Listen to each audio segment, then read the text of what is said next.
Predictor sponsored by वॉलेक्स बैट and विमेक इंफ्रा दिल्ली एनसीआर। मैं हूं आपके साथ सुजाता। और इस वक्त इंग्लैंड में भारतीय टीम 5 टेस्ट मैचों की सीरीज खेल रही है और इस सीरीज में फिलहाल 2-1 से पिछड़ी हुई है। और आज मैनचेस्टर के ओल्ड ट्रैफर्ड मैदान में चौथा टेस्ट मुकाबला शुरू होने वाला है और अगर सीरीज में टीम इंडिया को बने रहना है तो ये मैच किसी भी हाल में जीतना होगा। सीरीज का चौथा मुकाबला शुरू हो रहा है, लेकिन ये जो मैदान है वो भारतीय टीम के लिए लकी नहीं रहा।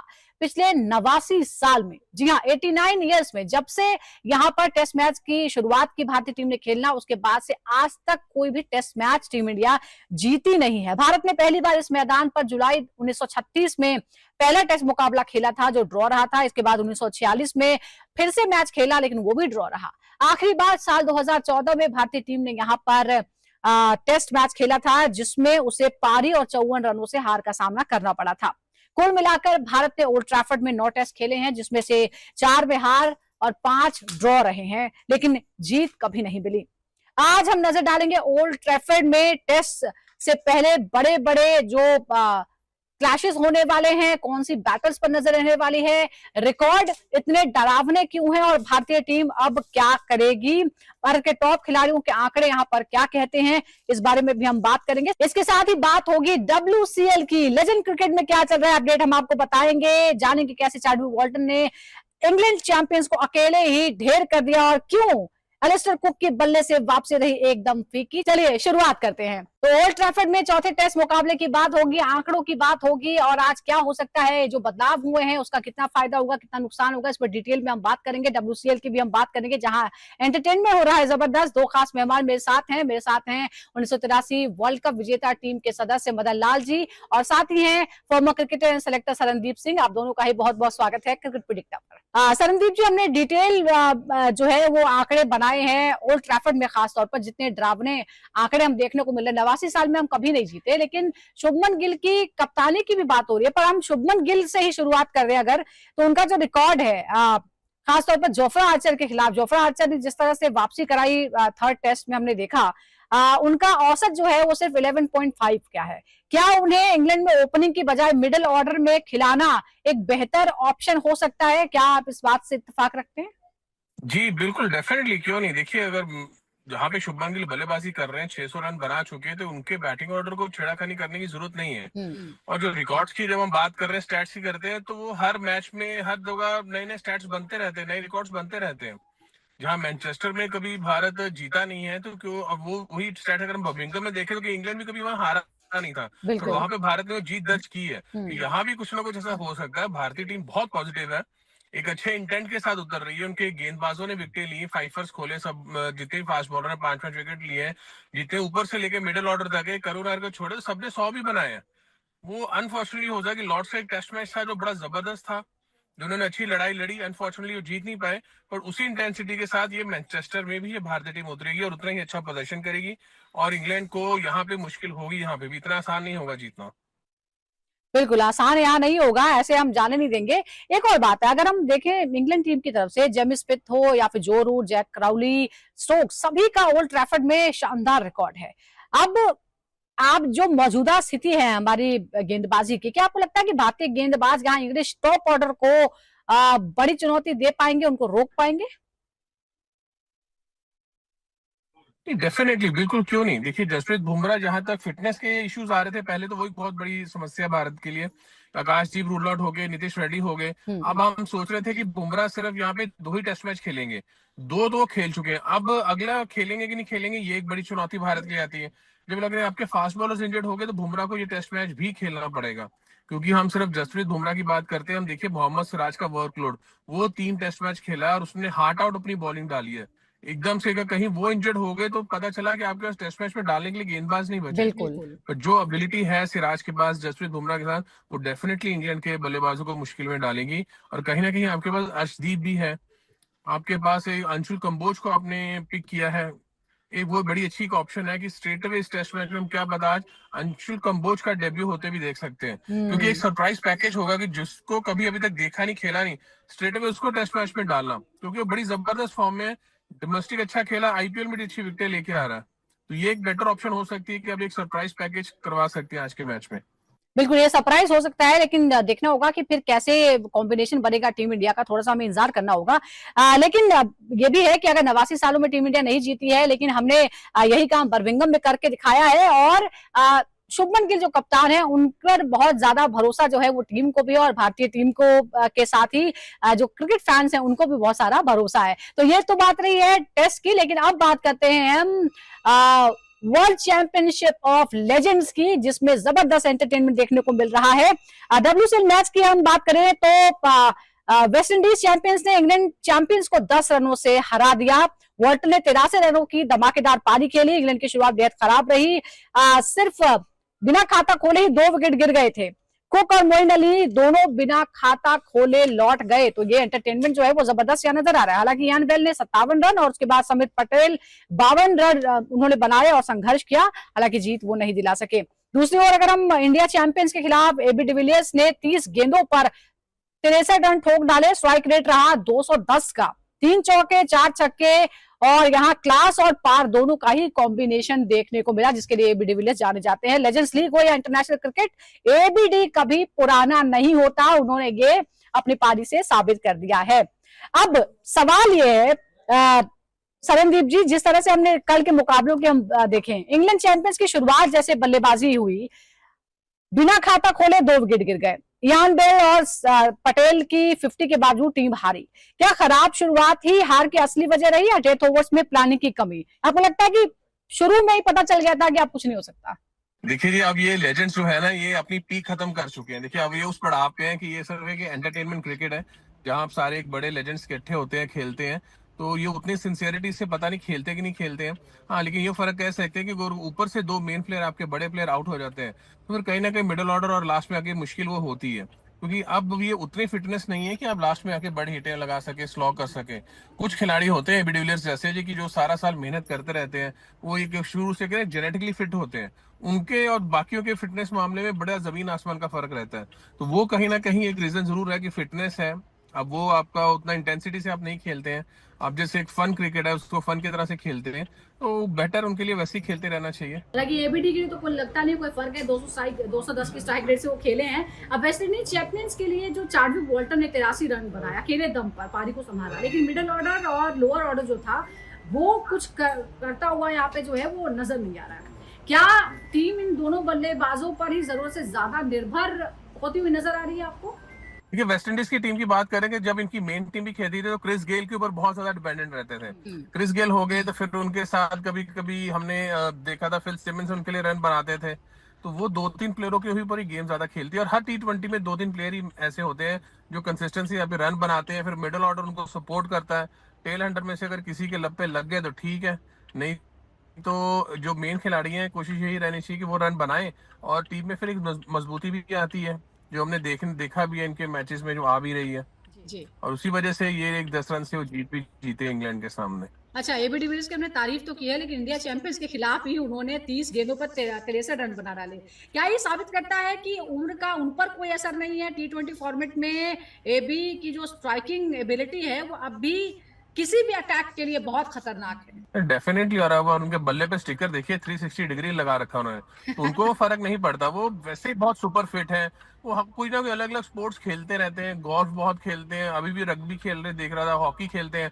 तो उन्होंने अपने आप को फिट रखा हुआ है, और कुछ 2-3 साल पहले वो आईपीएल खेल रहे थे और उतने ही फिट थे। तो वही चीज कल फिटनेस में उनमें दिखी है कि भारतीय टीम जो दिखी थी, वो सारे के सारे जो हमारे खिलाड़ी हैं, आधे से ज्यादा कमेंट्री बॉक्स में बैठे होते हैं या फिर कुछ ना कुछ अलग कर रहे होते हैं। एक क्रिकेट खेलने के लिए आपको ग्राउंड में रहना, फिजिकल फिट होना बहुत जरूरी है, कि जो कि साउथ अफ्रीकन टीम ने वो करके दिखाया वहां पे कल। और हमारे कहीं ना कहीं थोड़ी सी मुश्किलें जरूर आई हैं। देखिए मैं वही कहता हूँ कि उम्र का तजाका होता है, और उसके बाद फिर आप इंटेंसिटी से कितना खेल रहे हैं। आप सिर्फ फन के लिए खेलने जा रहे हैं तो उसको फन तरीके से ही देखना चाहिए। अब बड़ा सवाल ये है इंडिया चैंपियंस की, जैसे कि आपने बात भी की है कि हम किसी भी स्टेज पर रहे, हमें अपना बेस्ट परफॉर्मेंस जो है वो देना चाहिए, उसके लिए प्रिपेयर रहना चाहिए। इंडिया चैंपियंस का पहला मुकाबला पाकिस्तान के खिलाफ जो था वो रद्द हो गया। दूसरे मुकाबले में साउथ अफ्रीका से उसे हार का सामना करना पड़ा। ऐसे में क्या पिछले सीजन की जो विजेता टीम है, वो लगता है कि उसका फाइनल में पहुंचना भी थोड़ा सा मुश्किल हो सकता है, क्योंकि एक रद्द हो गया और दूसरे में हार गए? देखिए मैं फिर वही कह रहा हूँ कि हाँ डेफिनेटली वो मुश्किल तो होगी, क्योंकि शायद पाकिस्तान के सामने हम खेलेंगे भी नहीं, बट वहां गए वो समझ नहीं है एक चीज कि जो चीज करनी नहीं थी तो उसके लिए वो चीज होनी नहीं चाहिए थी पहले तो। बट ठीक है, दूसरा मैच आप हार चुके हैं, तीसरा अब आप देखते हैं किसके साथ अब आप खेलते हैं मैचेस। अगले सारे दोनों मैच आपको जीतने पड़ेंगे, इंग्लैंड के सामने, वेस्ट इंडीज के सामने जो ऑलरेडी जबरदस्त प्रदर्शन कर रही है। तो मतलब कि उतना फर्क नहीं पड़ेगा। अगर भारत पिछले साल चैंपियन रही, इस पर नहीं भी रहेगी, तो मैं वही कह रहा हूँ, फन क्रिकेट है, एंटरटेनमेंट क्रिकेट है, इसके लिए इतना सीरियस होने की जरूरत नहीं है। आप गए, एंजॉय कीजिए, इंग्लैंड का ठंडा वेदर मजे लीजिए। यहाँ गर्मी में हम लोग बैठे हैं, आप और मैं, दिल्ली में। बिल्कुल, बहुत ही सही आपने जो है इसका जस्ट बता दिया कि फुल ऑन एंटरटेनमेंट है WCL में, और वही हमें देख रहा है। कल भी 2 ज़बरदस्त मुकाबले देखे, और शुरुआत से ही हर मुकाबला जो है वो अपने आप में बहुत ही हाई वोल्टेज हो रहा है, और कल भी ऐसा हुआ। हालांकि इंडिया चैंपियंस जो है, एक मैच रद्द हो गया और एक मैच हार गई, और उसके लिए थोड़ी सी मुश्किल हो गई है, लेकिन फर्स्ट सीजन की वो चैंपियन, और उम्मीद करते हैं कि वो चैंपियंस की तरह ही फाइट बैक करेंगे। बहुत बहुत शुक्रिया आपका सरनदीप जी। तो मैं सवाल जरूर पूछूंगी, लेकिन उससे पहले जरा एक बार रिकॉर्ड बता देते हैं। रिकॉर्ड क्या कहते हैं? पिछले 30 सालों से भारतीय टीम ने कोई टेस्ट नहीं खेला है ओल्ड ट्रैफर्ड में। एक सेंचुरी जो लगी थी वो 35 साल पहले लगी थी, 1990 में सचिन तेंदुलकर ने सेंचुरी लगाई थी। अब फिलहाल अगर हम ओल्ड ट्रैफर्ड पिच की बात करें तो यहाँ पर जो सबसे इंटरेस्टिंग मुकाबला देखने को मिल सकता है वो है जो रूट और बुमराह के बीच।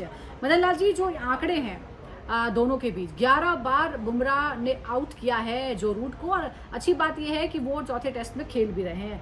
क्या आपको लगता है कि टीम इंडिया की स्ट्रेटजी ये होनी चाहिए कि आप जो रूट के खिलाफ ज्यादा से ज्यादा स्पेल बुमराह से कराया जाए, उनके रिकॉर्ड को देखते हुए? देखिए, सबसे पहले तो मैं ये कहना चाहूंगा कि ये टेस्ट मैच जो है भारतीय टीम के लिए बहुत क्रूशियल टेस्ट मैच है। क्योंकि देखिए, अगर ये टेस्ट मैच जीतते हैं तो ये सीरीज बराबर होती है। अगर वो नहीं जीत पाते तो ये वहाँ यहाँ से ये सीरीज वो हार भी सकते हैं। पर जो आपने बात की, जसप्रीत बुमराह का खेलना बहुत जरूरी है इस टेस्ट मैच में। और देखिए, जो रूट जब बैटिंग करने आएंगे तो डिपेंड करता है कि जसप्रीत बुमराह कितने ओवर कर चुका हुआ है। तो कैप्टन को ये भी सोचना है कि मैं जसप्रीत बुमराह को फ्रेश रखूं, ताकि जो उनके टॉप बैट्समैन हैं उनको वो आउट कर सके। जैसे आपने जो रूट का नाम लिया, अगर जो रूट को अगर आपने आउट करना है, जो मैंने देखा है जो रूट को बैटिंग करते हुए, अगर आप शुरू में अगर जसप्रीत बुमराह या हमारे जो पेस बॉलर हैं, अगर गेंद आगे रख के उसको ड्राइव कराएंगे तो उनके चांसेस बढ़ जाते हैं आउट करने के। तो ये देखिए, जसप्रीत बुमराह यहाँ से वर्ल्ड नंबर 1 है, उधर से जो रूट जो है वो नंबर 1 है, क्योंकि उन्होंने देखिए उनका रिकॉर्ड और जसप्रीत दोनों का ही रूट का रिकॉर्ड जो है टेस्ट क्रिकेट में बहुत ही बेहतरीन है। इसलिए वो जाने जाते हैं कि वर्ल्ड के बेस्ट प्लेयर है। तो रणनीति तो बनानी पड़ेगी भारतीय टीम को जो रूट के अगेंस्ट। जो आंकड़े हैं क्यों वो परेशान करते हैं? क्योंकि आदत ही नहीं। ओल्ड ट्रैफर्ड में 30 साल पहले भारतीय टीम ने कोई टेस्ट खेला था, और सेंचुरी तो 1990 में, यानी 35 साल पहले सचिन तेंदुलकर ने लगाई थी, जो उनकी पहली टेस्ट सेंचुरी थी। क्या ये रिकॉर्ड मानसिक दबाव बनाएगा, या फिर आपको लगता है कि ये एक मौका साबित होगा, जैसा कि बर्मिंघम में हुआ? देखिए, मानसिक दबाव तो रहेगा ही रहेगा, क्योंकि देखिए जब आप इंटरनेशनल क्रिकेट खेलते हैं और जब आप परफॉर्मेंस करना चाहते हैं तो मानसिक दबाव रहता ही रहता है। मैं आपको बताना चाहूंगा कि जब सचिन तेंदुलकर ने 35 ईयर्स बैक जब उन्होंने 100 बनाया था, तो मैं उस ग्राउंड पे मौजूद था ओल्ड ट्रैफर्ड में, क्योंकि मैं वहाँ ही क्रिकेट खेलता था। तो वो टेस्ट मैच जो है मैं देखने गया था वहां पर। और देखिए, और ये सचिन तेंदुलकर ने बहुत ही बेहतरीन बैटिंग की थी। और ये यहाँ पे जो है ना, मैंने जैसे कल भी कहा था, तो थोड़ा सा कंडीशन थोड़ी सी इतनी आसान नहीं रहती है, थोड़ी सी डिफिकल्टी रहती है। पर ये है कि ऐसी कोई बात नहीं है, क्योंकि जैसे जैसे अपने इंग्लैंड ने आपको विकेट्स दे रहे हैं, कोई ग्रास नहीं है विकेट के ऊपर, अच्छी विकेट दे रहे हैं, तो आपको इतनी चिंता करने की जरूरत नहीं है। आप ये सब जितनी भी डिफिकल्टीज है, इसको बड़ी आसानी से आप जो है टैकल कर सकते हैं। ओल्ड ट्रैफर्ड में अगर हम स्पिनर्स के रिकॉर्ड को देखें तो 51.30 है, यानी इंग्लैंड के जितने भी और दूसरे वेन्यूज हैं उनमें सबसे खराब यहाँ का रिकॉर्ड है। ऐसे में क्या आपको लगता है कि रविंद्र जडेजा के साथ कुलदीप यादव को भी प्लेइंग 11 में खिलाने की कोई गुंजाइश है? हालांकि अभी तक कुलदीप को कोई मौका नहीं मिला है।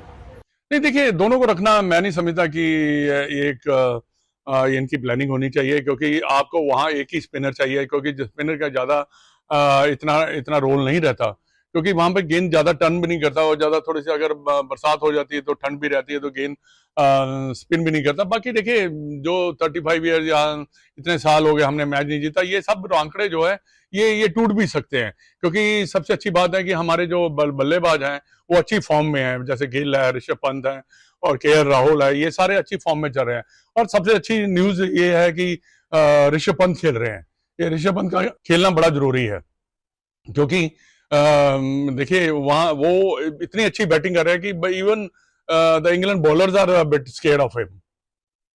हमने ये भी देखा कि लॉर्ड्स टेस्ट में इंग्लैंड के कप्तान बेन स्टोक्स ने किस तरह से जबरदस्त पारी खेली, बल्ले से भी और गेंद से भी, जिसकी वजह से इंग्लैंड वो मैच जीता।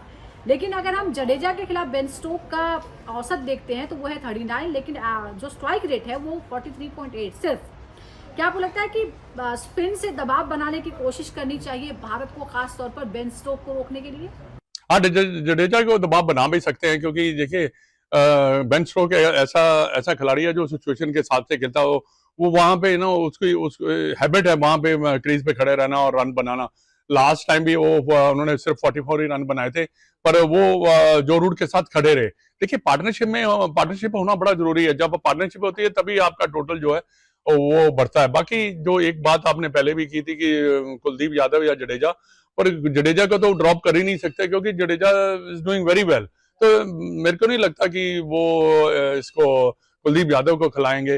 बाकी अपना जो बेन स्टोक है, he is leading from the front, but उसके लिए जडेजा क्या उसको रोक सकता है, क्योंकि उसकी जडेजा की लाइन और लेंथ बहुत ज्यादा अच्छी है। वो इतनी जल्दी मारने नहीं देता। अगर कहीं गेंद टर्न कर गया फिर तो वो जडेजा जो है इंग्लैंड टीम की काफी मुश्किलें बढ़ा सकता है।